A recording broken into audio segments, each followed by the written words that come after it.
We're talking about Winchester today, so buckle up.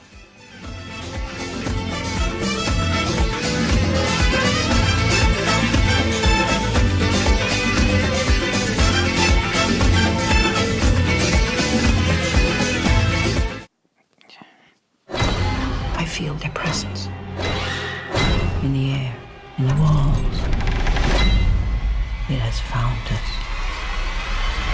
You know, I'll get this out of the way right up front. This movie is actually fairly well shot. This is one of the few movies that I've sat down and watched that actually masquerades as a real movie for quite some time. And it's one of the few movies that I've sat down to watch for this show that hasn't had a completely dreadful opening scene. It's actually mildly effective. It has a nice tone that it sets. It's slightly ominous to begin with, and it paces everything pretty well, just like a horror movie should. So this opening scene really is effective for what it needs to be, and it works, which is probably the last scene in this movie that actually does work.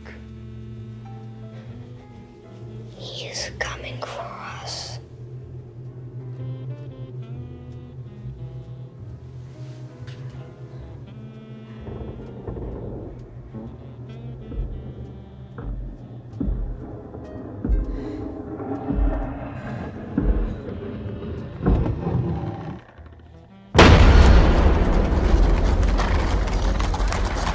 So we cut from these characters that we don't know to these characters that we don't know. And wait, is that a bottle of poison?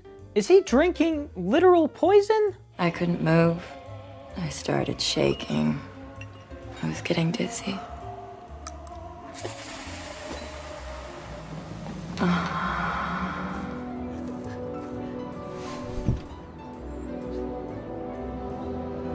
So Jason Clarke, a mildly respectable actor, lazily explains the theme of the movie in a scene so hilariously bad that it's a bit unreal to watch. The mind is incredibly creative.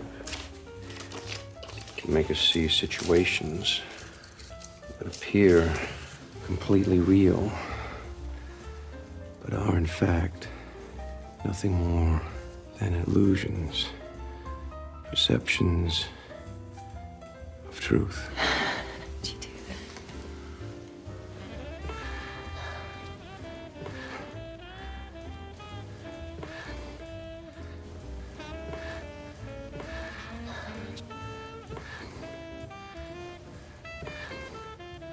And that's about taking control. Did you do that? But don't get too caught up on this scene, because now we've got another character that we don't know or care about coming in and telling Jason Clarke something else about the story that we need to know as the audience. He tells Jason Clarke that he wants a diagnosis, him and the Winchester company want a diagnosis of Mrs. Winchester, and they'll pay him a whole bunch of money and get him out of debt if he gives the appropriate diagnosis, I guess. Doesn't really work like that. How much do you owe? Mortgage, hospital expenses, medicine. 300. So in the middle of Jason Clarke phoning in his performance, he says okay, and he agrees to go to the Winchester house to meet Mrs. Winchester.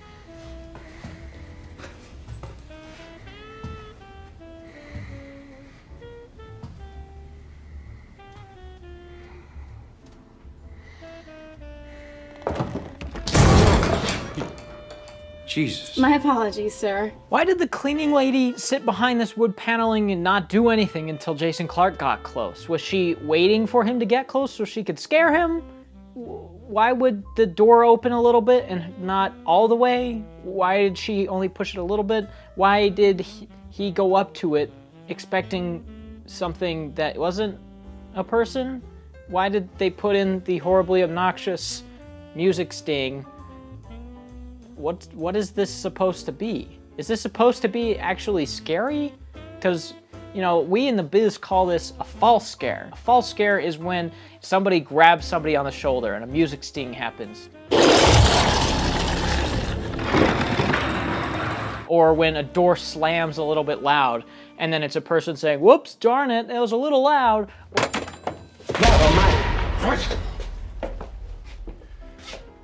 or when a waitress decides to grab somebody's hand on the other side of a door to nowhere or a window to nowhere. That's a fall scare. It's a scare of nothing, and it's not scary because it is of nothing.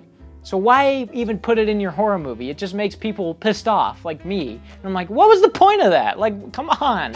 So now this lady is showing Jason Clarke around the house, showing that there are doors to nowhere, stairs to the ceiling, and windows in the floor, and all kind of other weird things that are specific to the Winchester house, which is a real thing. For like 38 years while Mrs. Winchester lived in this house, it was under constant construction, building different rooms, building different floors, building things to nowhere, all kinds of weird things that make this house an incredible labyrinth. And a lot of speculation around the real house was that she created a labyrinth in her house so that people, or ghosts more specifically, wouldn't be able to find her, so that she would be able to maneuver around the house without being in contact with ghosts. And that is such a great idea for a horror movie, don't get me wrong. Winchester has such a great concept for a horror movie. The problem is that the movie never uses that to its advantage. No one would care if you weren't accurate to the house. You could do whatever you wanted, but the movie just takes place in like a couple hallways here and there, and like a room or two here and there. It never plays around with the house, which is the draw of the movie. This weird, surreal house. And it never does anything with it, which is probably the most egregious flaw in this movie, is that it takes its selling point and does nothing with it. It does absolutely nothing with it. It turns an incredible piece of architecture into a haunted house movie. It's like the lamest thing. But as it stands, the horror elements of this movie are incredibly average at best, and mind-numbingly stupid at worst. Fraud.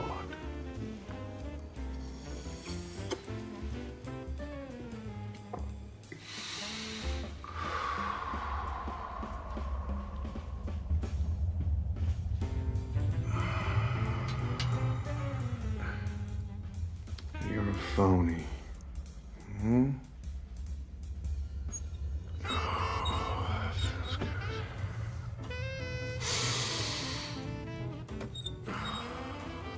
Well, you don't know what you're doing.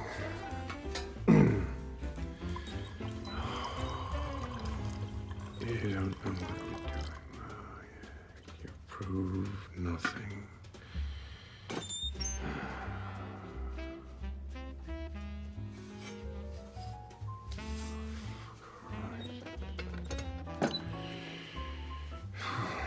So Clarke drinks a little bit more poison, sees a spooky guy in a mirror in one of the dumbest looking scenes in the movie, meets this butler from earlier, and then goes to have dinner with the Winchester lady and her niece and nephew or something. I don't know who these people are.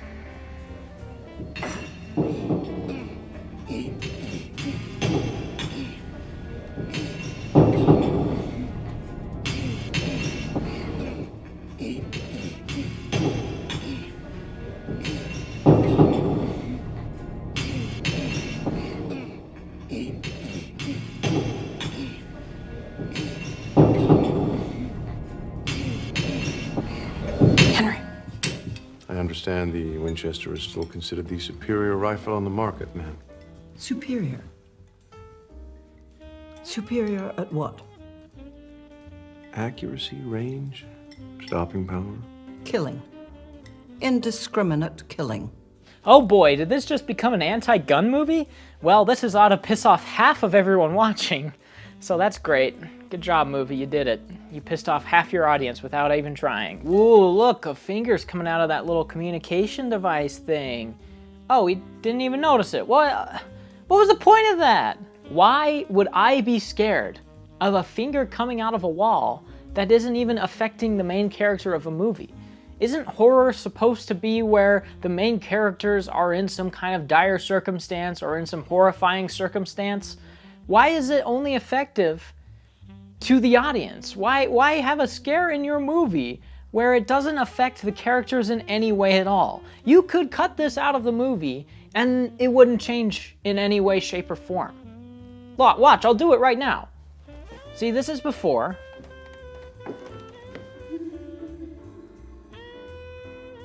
Hello?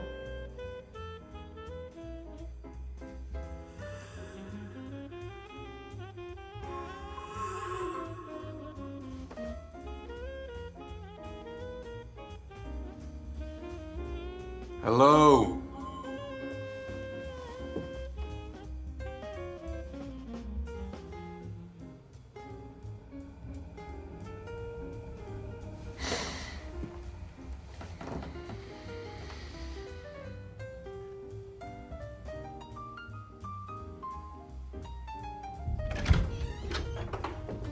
And here's after.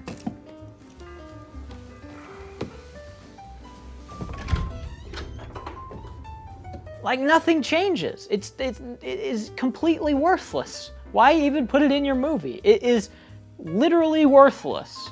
Well, Clarke wanders around random hallways for seemingly no reason, again, in a scene that's completely useless. Again.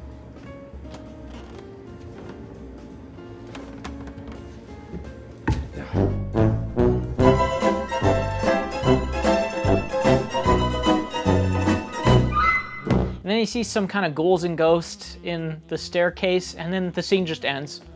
Great editing, guys. Keep it up. You're really making this movie work. Well, I guess Clarke's random wandering about was advantageous because he sees a kid about to fall off a banister, and he catches him.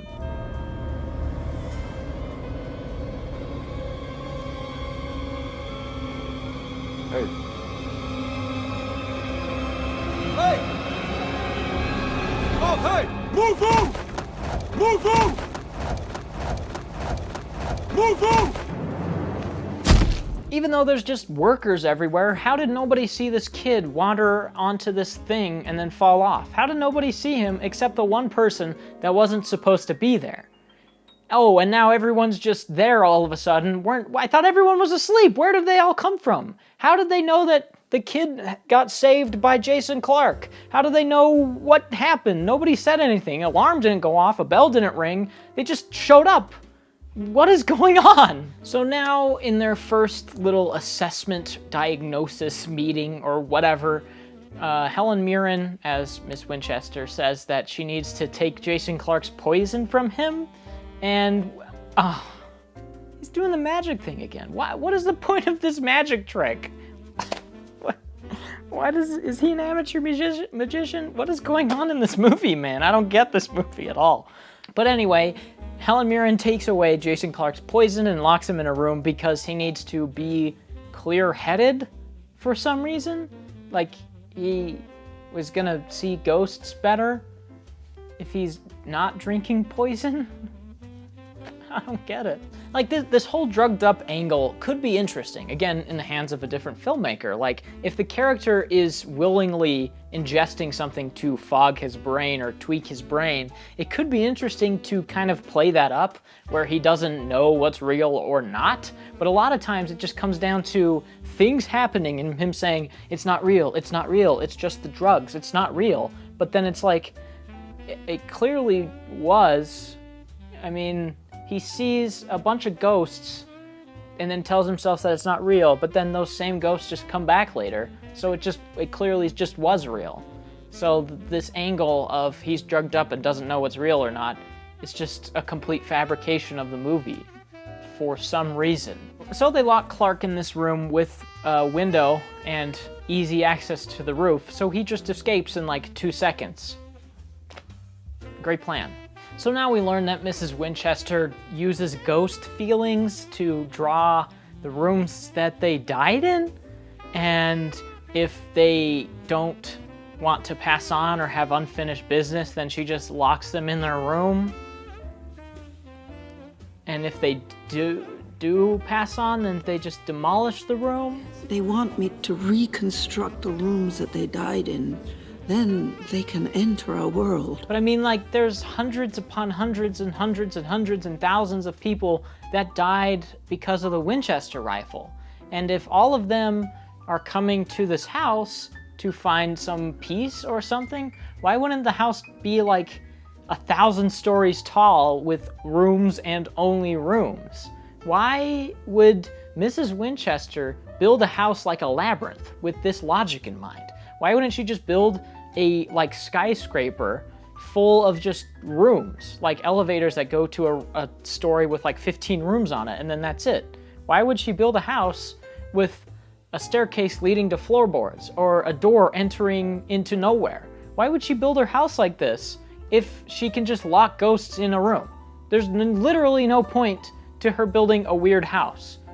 It should just be a normal looking house or a skyscraper with tons of rooms in it. This doesn't make any sense. Must be very profitable for you. All this working around the clock. We all appreciate Mrs. Winchester's ongoing employment and her creativity. Whoa, that has got to be the single worst instance of ADR I have ever heard. I mean, ADR is necessary for a movie when you can go in and re-record dialogue in post-production and then paste it into a scene and make it sound better. That's necessary. Every movie does it, but this sounds like a completely different actor. And if it's the same actor, then they've changed and distorted his voice so much that it doesn't sound like the person anymore. Why does he have such a deep, growling voice? What is the point of that? So now Clarke is lazily explaining the theme of the movie again to somebody else, saying to this chick that fear is in our mind. We can't let fear control us, which again is something interesting that the movie could do, but it just doesn't at all. Like, this theme could really play into the characters' backstories, the characters' motives, and the characters' decision-making in the movie, but it just doesn't. Like, if you have tainted, flawed, damaged characters that make decisions based on prior decisions, and maybe use fear or not the lack of fear to make those decisions, there could be something interesting there.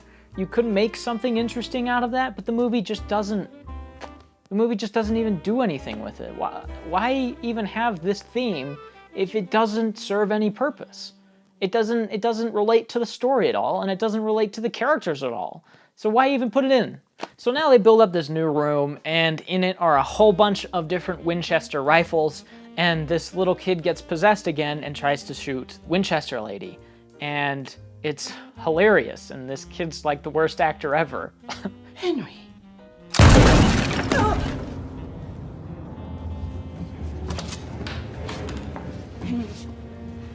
Henry.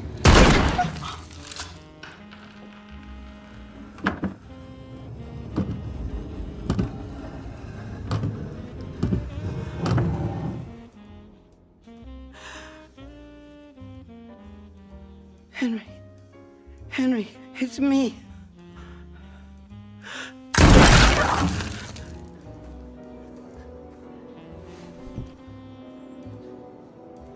But just like everything else in the movie, this is completely stupid. Why would you build a room full of display rifles and then have them loaded? Why would you have a loaded rifle in this room with hundreds of people you don't know? And even if they're not loaded, why put ammo in the immediate vicinity of all of these weapons? But this wouldn't be the first time that he's done something weird and dangerous. I mean, he just tried to jump off the roof like 30 minutes ago. So why are they taking this so seriously now and not then? Why would they be so frantic and urgent about taking care of whatever is happening now when he tried to kill himself earlier? Henry clearly has a trauma and needs help. Your aunt is caught in a superstition. We need...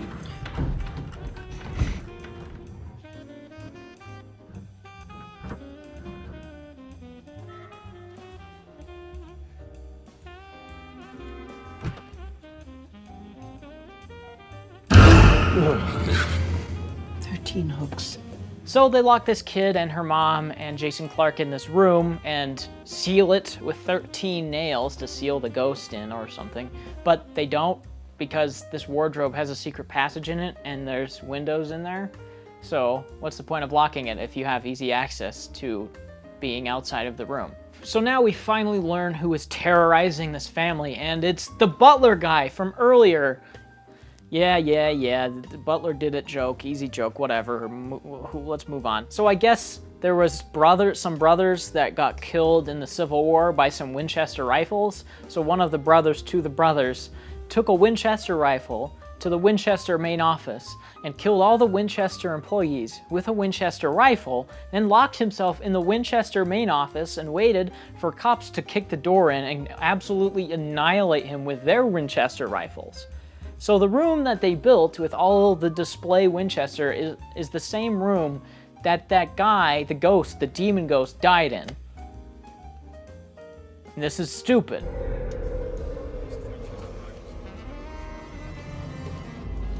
Ben swore revenge.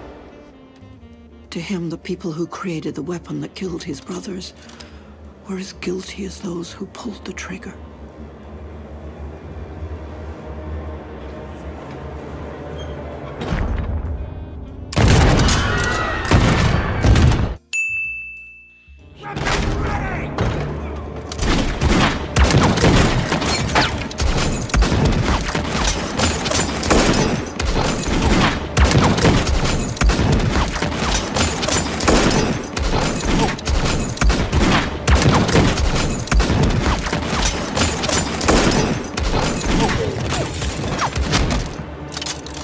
Anyway, they go to the display room with all the Winchesters in it and find out that it's the room that this corporal demon ghost died in.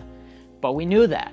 We knew that this was the room that this ghost died in, because Mrs. Winchester told Jason Clarke straight to his face that that was the room that somebody died in. So you just put 2 and 2 together. It's not that hard. Why do we have to reestablish things 2 or 3 times in this movie? What's the point of doing that? So the room starts collapsing and everyone gets thrown out except for Mrs. Winchester. And Jason Clarke decides that it would be a great idea to go break into this greenhouse that he's been wandering around for the entire movie. But this is literally the worst time to go and break into this greenhouse. I mean, the house is collapsing for one, but for two, you just saw all of these sealed rooms with presumably very vicious ghosts in them get unsealed. And you just saw that this demon ghost had infected the house and is trying to kill Mrs. Winchester. So what are you doing? Why are you going to break into this greenhouse? Why aren't you trying to get back into the room to save Mrs. Winchester? What is going on? I know that a demon was just trying to kill Mrs. Winchester, but take your time. Go dick around in some greenhouse and relive your backstory that you already knew, just so the audience can see it. Why? Why? Don't you? Don't do it. No!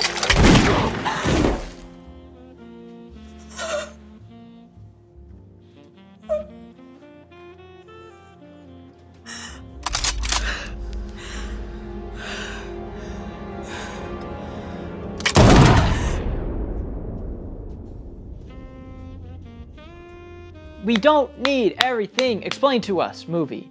We as an audience are pretty good at being able to interpret and assume and imply things and get a lot out of movies on our own. We don't need you to stop the movie completely in its tracks and tell us the backstory of Jason Clarke that doesn't even affect anything in the movie. Why is this in the movie? You could literally cut this scene out and nothing would change. In fact, the pacing would be better.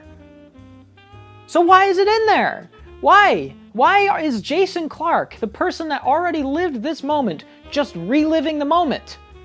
There is no purpose for this in the reality of the film. It's just in there because the movie thinks that we're a bunch of dummies and can't figure out his stupid, pointless backstory on our own.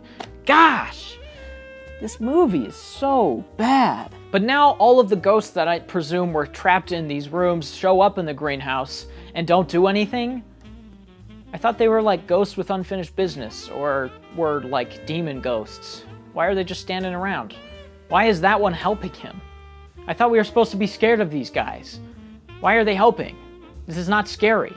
Why would you, as a director, as a filmmaker, want to make a movie, a horror movie nonetheless, that is not scary, is not smart, and does not have any interesting characters or themes that work with the movie at all? Why even make the movie? Why even watch it? You don't need to.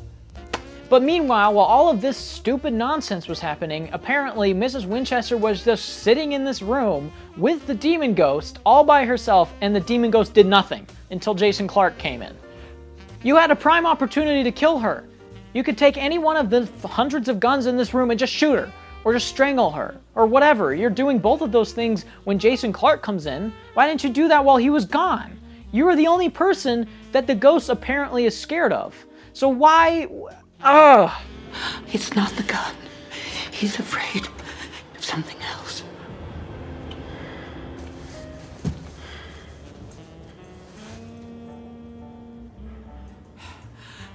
You kept it? But who cares? Don't think about it, because now Jason Clarke is in this room with her. They seal it up with 13 nails, which we also know doesn't work. But who cares? Just don't think about it. And now we figure out that Jason Clarke is the thing that the ghost is scared of. And the ghost picks up all the guns to shoot Jason Clarke, but then he just puts a bullet, his Together Forever bullet, inside of the same gun that Corporal Block, the demon ghost, had and used to kill everyone in the Winchester main office, which is completely stupid and idiotic on its own. His gun. It's 12. This is the gun he used to kill. But not idiotic enough for what's gonna happen next.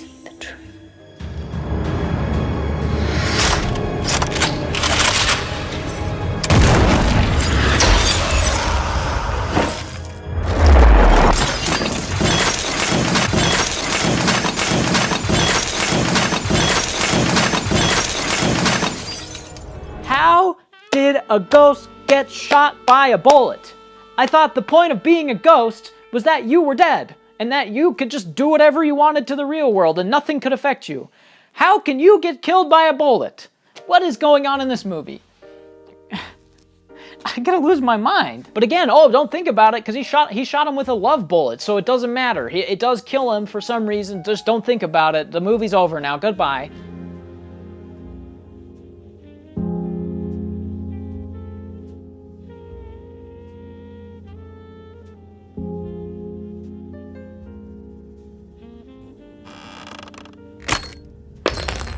But I mean, there was so much wrong with this movie. Not just in the first hour, but specifically in the last 20 minutes. The last 20 minutes are some of the most idiotic filmmaking I've ever seen. I mean, not only is the ghost getting killed by a gun, one of the dumbest things ever, and not only is the ghost being able to possess a kid to shoot the Winchester lady with a gun, the dumbest thing ever, but there's so many just little details that are the dumbest things ever. Like, how on earth did the same gun that Corporal Block used to kill everyone end up back at the Winchester? Why didn't the police take it into custody as evidence, or burn it, or destroy it? How did that end up back there in like a box with a bunch of other guns, like brand new guns? How did that end up there?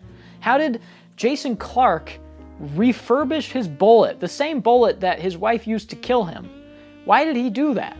If I got shot by a gun, I would just get rid of the bullet and burn it or destroy it or throw it out. I would have no desire to refurbish it at all. Even if my wife shot herself in the throat, I wouldn't have any desire to refurbish a bullet she shot me with and then use it to kill a ghost.